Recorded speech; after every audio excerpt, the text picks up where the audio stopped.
তোমাদের সঙ্গে আজ ফার্স্ট টাইম নিয়ে এলাম চাউমিন রেসিপি পায়েল কিচেনে।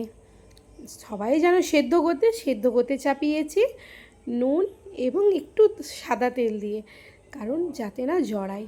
দেখো সিদ্ধ হয়ে গেছে, সিদ্ধ হওয়ার পর ছেঁকে একটু তেল দিয়ে একটু রেখে দিয়েছি।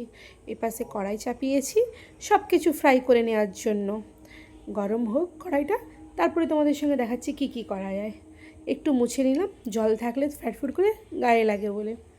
তেল দিলাম, তারপরে ডিমটা ফাটিয়ে দিয়ে দিব। ডিমের ভুজিয়া করে তুলে নিব আগে, কারণ ডিমটা যদি ভালোভাবে ভুজিয়া না হয় এটা অ্যাঁশটানি গন্ধ লাগে, বেটু খেতে চায় না। তাই ভালো করে আগে ফ্রাই করে নিলে এটা অ্যাঁশটানি গন্ধ থাকে না। দেখো ভালোভাবে ফ্রাই করে নিচ্ছি যাতে ভাজা ভাজা ভালোভাবে হয়ে যায়, দিয়ে তুলে নিলাম। ছেঁকে নিচ্ছি, তাও তেল রয়ে গেছে, একটু সামান্য তেল রয়ে যায়। তেল ডিম তো ছাঁকা তো হবে না, ভুজিয়া হয়ে গেছে তাই। তারপরে এখানে চিকেন ম্যারিনেট করে রেখেছিলাম, সয়া সস, সব রকমের মশলা, আদা রসুন সব কিছু দিয়ে ম্যারিনেট করে দুপুর থেকে রেখেছিলাম, যাতে চিকেনটা মুখে গেলে খেতে সুন্দর লাগে। দিয়ে একটু আরও উপর থেকে সয়া সস দিলাম, কারণ চাউমিনে যাবে তো, তাই চাইনিজ খাবার একটু সয়া সস না দিলে ভালো লাগে না খেতে। এখানে সয়া সস দিয়ে ভালো করে লাল লাল করে ফ্রাই করব যতক্ষণ না সিদ্ধ হচ্ছে। আবার বেশি ক্রিস্পি করতে গেলে মুখে ভালো লাগবে না, নরমের উপরে এবার সিদ্ধ হবে, টেস্টও আসবে আর কালারটাও মারাত্মক লাগবে। সয়া সস এমনি কালারের জন্যই দেওয়া হয়।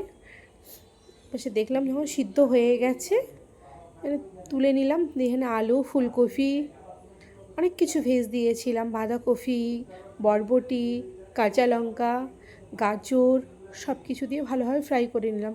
কড়াটাকে ইগনোর করবে, কড়াটা কালো, কারণ অনেক কিছু ভাজা হচ্ছে তো তাই কালো জমে যাচ্ছে। ওই চিকেনটা ভাজলাম, ওর যে মশলাগুলো ছিল সেই মশলাগুলো বসে গেছে বলে কালো লাগছে, ওটাকে ইগনোর করবে তোমরা প্লিজ। ফ্রাই করে নিলাম সিদ্ধ হওয়া পর্যন্ত। একটু টমেটো দিয়ে দিলাম, কারণ আমাকে টমেটো খেতে ভালো লাগে খুবই। এগুলো ফ্রাই করে তুলে নিব। সাইডে করে একটু তেল দিয়ে একটু কাঁচা রসুন আর কারি পাতা, কারণ স্মোকি ফ্লেভার আমাকে খুব ভালো লাগে চাউমিনে, আর রসুনটা দিলে স্মোকি ফ্লেভার আসে।